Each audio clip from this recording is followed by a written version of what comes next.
Hello guys, कैसे हैं आप लोग? आशा करते ठीक ही होंगे। मैं आपको दोस्त के कान्हा और आप देख रहे हैं कान्हा इलेक्ट्रॉनिक इंजीनियर्स।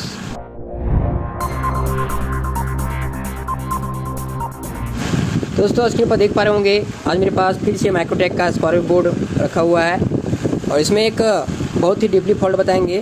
फॉल्ट आपको मैं बता देना चाहता हूँ सबसे पहले कि इसमें क्या दिखाने वाले हैं और समझाने वाले हैं।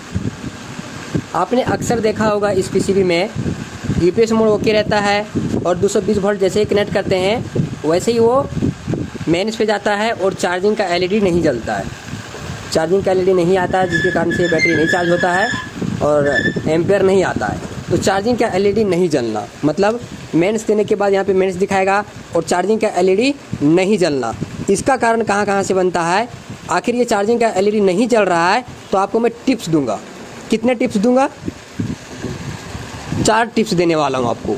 4 टिप्स अपनाइए। चार्जिंग का एलईडी नहीं आ रहा है, प्रॉब्लम सॉल्व। चार्जिंग का एलईडी भी आएगा और एम्पियर भी आएगा, बैटरी आपका चार्ज भी होगा। तो दोस्तों सबसे पहले मैं आपको 12 वोल्ट कनेक्ट करके दिखा देता हूँ। ये मेरा सेट आउटपुट ओके दे रहा है स्विच ऑन करने के बाद। तो हमने इसको 12 वोल्ट से कनेक्ट कर लिया है। स्विच को मैं ऑन करता हूँ, यूपीएस 1 दिखा रहा है और ये मेरा आउटपुट सामने देख सकते हैं 200 के आसपास आउटपुट दे रहा है। मेरा आउटपुट पूरी तरह से ओके इन्वर्टर में। अब इसमें मैं 220 वोल्ट इन करूँगा और देखिएगा सामने क्या दिक्कत होता है। ठीक है, ध्यान से देखिएगा, बहुत ही ज़बरदस्त वीडियो होने वाला है आपके लिए।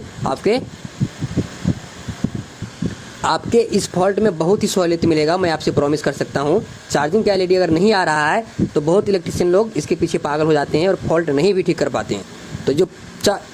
तो जो आज मैं 4 टिप्स दूंगा, ये 4 टिप्स से आपका फॉल्ट 100% ओके होगा, ये मेरा दावा है। ठीक है, देखिए मेंस आया और ये चार्जिंग का एलईडी अभी तक नहीं आया है। ठीक है, अब ऐसा नहीं है कि चार्जिंग का एलईडी फ्यूज रहे और उधर एम्पियर वगैरह सब आ रहा है, तो ऐसा कुछ नहीं हो रहा है। ना कोई एम्पियर आ रहा है, ना मेरा बैटरी को ये चार्ज कर रहा है, ना फैन रन हो रहा है। मतलब मेरा चार्जिंग का एलईडी सही है। ठीक है, तो कई केस में ये भी देख लीजिएगा कि चार्जिंग का एलईडी फ्यूज रहेगा और आप मेरी वीडियो के पीछे में पागल हैं, सब चीज़ चेंज कर रहे हैं और आपका इन्वर्टर पहले से ही ठीक है। ऐसा नहीं होना चाहिए।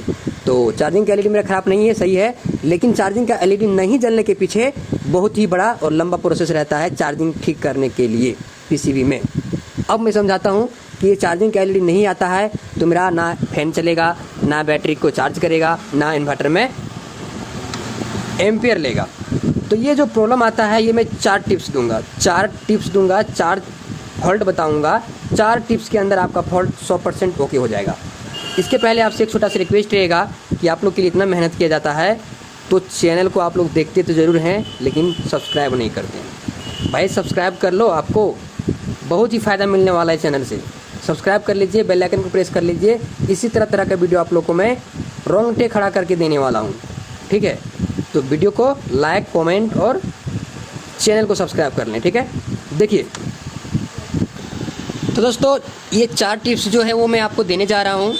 और जी हाँ, अगर आप मेरे क्लास से वंचित हैं तो आप मेरे क्लास में ज्वाइन हो सकते हैं। स्क्रीन पर नंबर चल रहा है। अगर क्लास ज्वाइन करना है, इंटरेस्टेड हैं, आपको लगता है कि हमसे आप कुछ सीख सकते हैं तो स्क्रीन पर नंबर चल रहा है, उस पर अपना एड्रेस डाल देना है। रिक्वेस्ट है, कॉल नहीं करना है। अपना फुल एड्रेस डाल दीजिए, उसके बाद क्लास का इन्फॉर्मेशन आपको दे दिया जाएगा। अगर आप संतुष्ट होंगे वॉइस सुन करके, व्हाट्सएप पे जो वॉइस दिया जाएगा, क्लास का इन्फॉर्मेशन जाएगा, वो सुन करके आप संतुष्ट होंगे तो आप मेरे क्लास में ज्वाइन हो जाइएगा। ठीक है, देखिए फर्स्ट ऑफ ऑल और फर्स्ट कंडीशन आप लोग को बताता हूँ। पहला टिप्स दे रहा हूँ। 220 वोल्ट देने के बाद माइक्रो प्रोसेसर के पिन नंबर 26 से वोल्ट आउट होता है चार्जिंग के लिए। तो सबसे पहले देखना है कि पिन नंबर 26 से वोल्ट आउट हो रहा है कि नहीं। शुरुआत कहाँ से करना है ये देखिए, जो चीज़ मैं बोल रहा हूँ वही करना है। पिन नंबर 26 से आपको वोल्ट चेक करना है। यहाँ पे आपका 0 वोल्ट से लेकर के 4 वोल्ट के आसपास निकलेगा, जिस हिसाब से आपका बैटरी चार्ज रहेगा। और वही वोल्ट आपका निकल करके पिन नंबर 26 से 555 यहाँ पे टाइमर ऐसी लगा हुआ है, इसके पिन नंबर 4 पे आएगा। जितना भी वोल्ट आएगा, मान लीजिए यहाँ पे 3 वोल्ट आ रहा है पिन नंबर 4 पे, तो पिन नंबर 3 से उसका हाफ हो जाएगा, आधा हो जाएगा 1.5 वोल्ट के करीब। और ये 1.5 वोल्ट जो आउट करेगा वो सीधा यहाँ पे एक रेजिस्टेंस रहता है R44 के इनपुट पे आएगा और ये आउटपुट करके TCNL 100 Q9 के बेस को देगा। 0.7 के नीचे रहेगा वोल्ट यहाँ पे बेस पे। मिली वोल्ट में भी रह सकता है। और ये ट्रांजिस्टर DT को स्विचिंग करके STR को ऑन करता है और STR के बीच वाले पॉइंट पे 220 वोल्ट मिलता है परमानेंट। वो 220 वोल्ट ले करके टर्मिनल 1 जब ये DT गेट को ऑन करता है तो ये तीसरे वाले पिन से आउट करके मेन ट्रांसफार्मर को 125 वोल्ट के टैपिंग पे 125 वोल्ट के आसपास वोल्ट देता है। जिस हिसाब से बैटरी चार्ज रहेगा उस हिसाब से 125 वोल्ट ये आउट करेगा और ये मेन ट्रांसफार्मर पे स्विचिंग होगा। फिर इधर आपका AC सप्लाई आएगी और ये मॉसफेट ब्रिज का काम करता है। AC वोल्ट को DC में बदल करके बैटरी को चार्ज करता है। ठीक है, तो आपको क्या बताया, पिन नंबर 26 से वोल्ट चेक करना है। अभी आपको चेक करके भी दिखाएंगे। पहला कंडीशन आपको बता दिए। दूसरा टिप्स सुनिए ध्यान से। दूसरा टिप्स क्या सुनना है, यहाँ पे जो STR लगा हुआ है, STR का 3 पॉइंट है, तो बीच वाला पॉइंट पे 220 वोल्ट इनपुट आना चाहिए। ये 220 वोल्ट कहाँ से आता है, आपका यहाँ पे ओवरलोड रहता है, एक फ्यूज रहता है। जिसमें ओवरलोड नहीं रहता है जिसमें फ्यूज नहीं रहता है उसमें ओवरलोड रहती है। कुल मिला के फ्यूज रहे या तो ओवरलोड रहे, यहाँ से 220 वोल्ट आउट करके डायरेक्ट यहाँ पे एक फ्यूज ब्राउन का पॉइंट आता है FB। PCB में FB का एक पॉइंट है, ध्यान से देखिएगा। तो इधर से देखिए यहाँ पे ये FB का पॉइंट है, ठीक है। FB पे 220 वोल्ट इन होगा, उसके बाद वही वोल्ट इस रिले के पॉइंट पे आएगा और ये रिले आउट करके ये STR के बीच वाले पॉइंट पे 220 वोल्ट देगा। ये चीज़ चेक कर लेना आपको। अगर 220 वोल्ट STR को मिल रहा है तो ठीक है, नहीं मिल रहा है तो आपका इधर सब सेक्शन ओके रहेगा। पिन नंबर 26 से वोल्ट भी आउट होगा, ट्रांजिस्टर को भी मिलेगा बेस को, लेकिन चार्जिंग का LED नहीं आएगा। दूसरा कंडीशन, अभी मैं आपको कंडीशन बता रहा हूँ, आपको केवल टिप्स दे रहा हूँ, उसको मैं प्रूफ करके चेक करके भी दिखाऊंगा। तीसरा टिप्स क्या रहेगा, जी हाँ, अगर 2 टिप्स आपने फॉलो कर लिया और फिर भी चार्जिंग का LED नहीं आया, 2 टिप्स मतलब पिन नंबर 26 से लेकर के इसके बेस तक वोल्ट सही है, STR को बीच वाले पॉइंट पे भी 220 वोल्ट मिल रहे हैं, फिर भी आपका चार्जिंग का LED नहीं आ रहा है, तो यहाँ पे देखिए D2, D3 और एक यहाँ पे diode D7, D2, D3, D7 एक साथ चेंज कर दीजिए। आपको मैं क्लास का थ्योरी बता रहा हूँ, ध्यानपूर्वक सुनिएगा।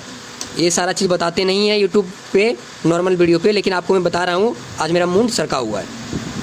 तो D2, D3 और D7 ये क्लास का चोरी मान लीजिए आप, मैं खुद से चोरी करवा रहा हूँ आप लोग के लिए। तो आप लोग अगर क्लास से वंचित हैं तो क्लास में क्लास ज्वाइन कीजिए, आपको बहुत ही टिप्स दिया जाएगा और हर एक फॉल्ट के ऊपर वीडियो मिलेगा, टेंशन मत लीजिए। क्लास ज्वाइन करना है तो स्क्रीन पर नंबर चल रहा है, अपना सीट बुकिंग करा लीजिए व्हाट्सएप पे अपना एड्रेस डाल के, ठीक है। तो D2, D3, D7 एक साथ चेंज कर देना है, चेक नहीं करना है। चेक करिएगा तो सही बताएगा और आप दिन भर माथा पटकते रहिए इन्वर्टर में, सही नहीं होगा। D2, D3 और D7 एक साथ चेंज कर देना है, फॉल्ट आपका सही हो जाएगा। फिर भी अगर सही नहीं हुआ तो झुकेगा नहीं साला, क्या करेगा, चौथा टिप्स को अपनाएंगे। तो 324, जी हाँ सही सुन रहे हैं, चौथा tips 324 charging current sense generate करता है माइक्रो प्रोसेसर का पिन नंबर 4। दोस्तों यहाँ पे 324 जो लगा हुआ है ये शंट के साइड से इसके अंदर कंपैरेटर है।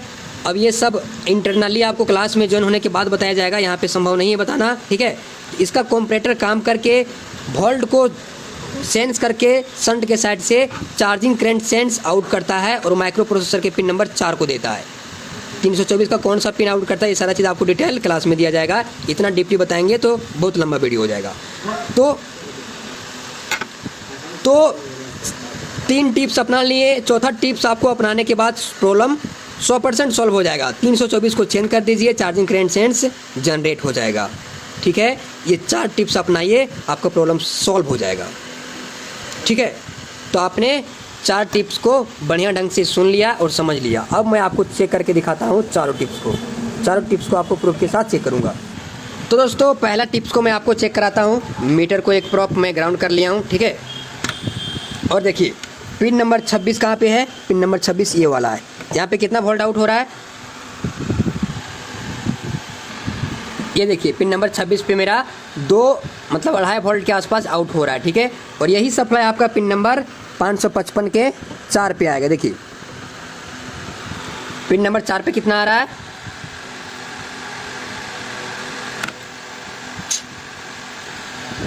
वही जो पिन नंबर 26 पे आउट हो रहा था वो पिन नंबर 4 पे इन हो रहा है, ठीक है।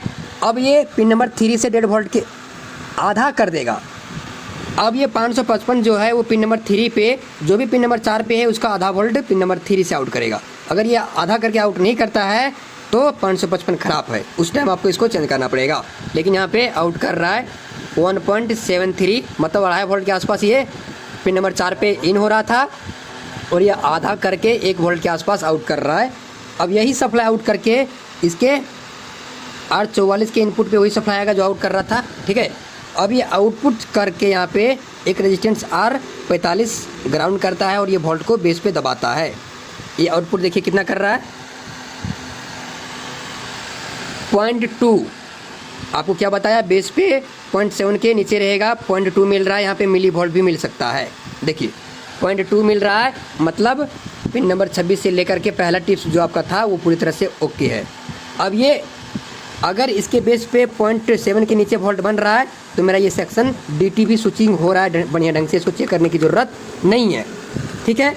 अब दूसरा टिप्स अपनाइए। दूसरा टिप्स क्या अपनाना है, मीटर को AC रेंज पे रखना है और एक पॉइंट न्यूट्रल यहाँ पे है मेरा, तो न्यूट्रल यहाँ पे ले लेता हूँ। यहाँ पे न्यूट्रल आता है, ठीक है। न्यूट्रल कहीं पे भी ले सकते हैं, न्यूट्रल हमने यहाँ पे ले लिया। अब देखना है दूसरा टिप्स के हिसाब से STR के बीच वाले पॉइंट पे 220 वोल्ट मिलना चाहिए। देखिए STR का पहला पॉइंट, दूसरा और तीसरा, बीच वाला पॉइंट पे चेक करना है। तो ये बीच वाला पॉइंट प्रिंट से सीधा आ रहा है यहाँ पे, ठीक है। ये फर्स्ट वाला जो दिखा रहा है यहाँ पे पॉइंट 1 2 3, तो ये तीसरा वाला पॉइंट जो है ये सीधा प्रिंट जा रहा है STR के बीच पे, ठीक है। तो वहाँ पे थोड़ा रिस्क है, मीटर का प्रॉप रखना, आपस में सट जाएगा तो STR खराब हो जाएगा।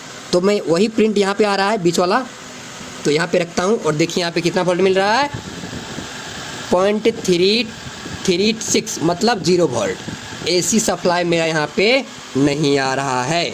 और टिप्स नंबर 2 के हिसाब से यहाँ पे 220 वोल्ट आना चाहिए, मेन सप्लाई जो रहेगा वो। अब मैं देखता हूँ कि यहाँ पे फ्यूज ब्राउन का जो पॉइंट है, ये फ्यूज ब्राउन का पॉइंट येलो कलर का तार रहता है, यहाँ पे 220 वोल्ट आ रहा है कि नहीं, देखता हूँ।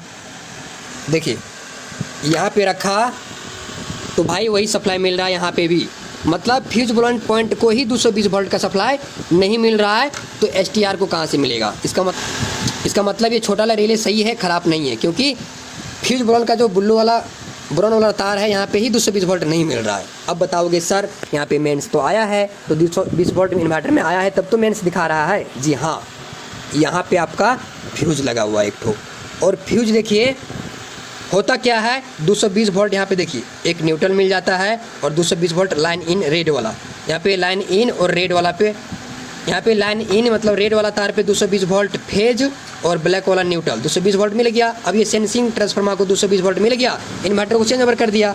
अब चार्जिंग होने के लिए FB मतलब फ्यूज ब्राउन कलर तार को 220 वोल्ट मिलना चाहिए, मतलब PCB में फेज का सप्लाई 2 पॉइंट पे मिलेगा, एक लाइन इन पे और एक फ्यूज ब्राउन FB पे। तो FB पे यहाँ पे फ्यूज ब्राउन पे पॉइंट पे 220 वोल्ट नहीं है, जिसके कारण से STR के बीच वाले पॉइंट पे वोल्ट नहीं आ रहा है। तो ये STR 1 तो हो रहा है लेकिन इसको सप्लाई नहीं है, तो ये आउट कहाँ से करेगा, आउट करेगा तब तो चार्जिंग का LED दिखाएगा। अब देखिए यहाँ पे जो लाइन इन हुआ है फ्यूज के एक पॉइंट पे सप्लाई मिल रहा होगा, देखना देखिए फर्स्ट वाला पॉइंट पे 220 वोल्ट मिल रहा है। अब ये फ्यूज आउट करना चाहिए वही वोल्ट को, लेकिन ये आउटपुट में नहीं कर रहा है, मतलब ये फ्यूज ख़राब है, जिसके कारण से ये ब्राउन कलर का तार देखिए यहीं पे जुड़ा हुआ है और ये ब्राउन कलर का तार डायरेक्ट यहाँ पे फ्यूज ब्राउन पे आया हुआ है। तो ये फ्यूज ही वोल्ट नहीं आउट कर रहा है, तो फ्यूज ब्राउन पॉइंट पे यहाँ पे सप्लाई नहीं आ रहा है। अब यहाँ पे सप्लाई नहीं आ रहा है तो STR को नहीं मिल रहा है। अब STR को 220 वोल्ट सप्लाई नहीं मिलेगा बीच वाले पॉइंट पे टिप्स नंबर 2 के हिसाब से, तो मेरा बैटरी चार्ज नहीं करेगा और ना चार्जिंग एम्पियर दिखाएगा और ना चार्जिंग का LED दिखाएगा। तो फॉल्ट तो मेरा टिप्स नंबर 2 पे ही मिल गया है।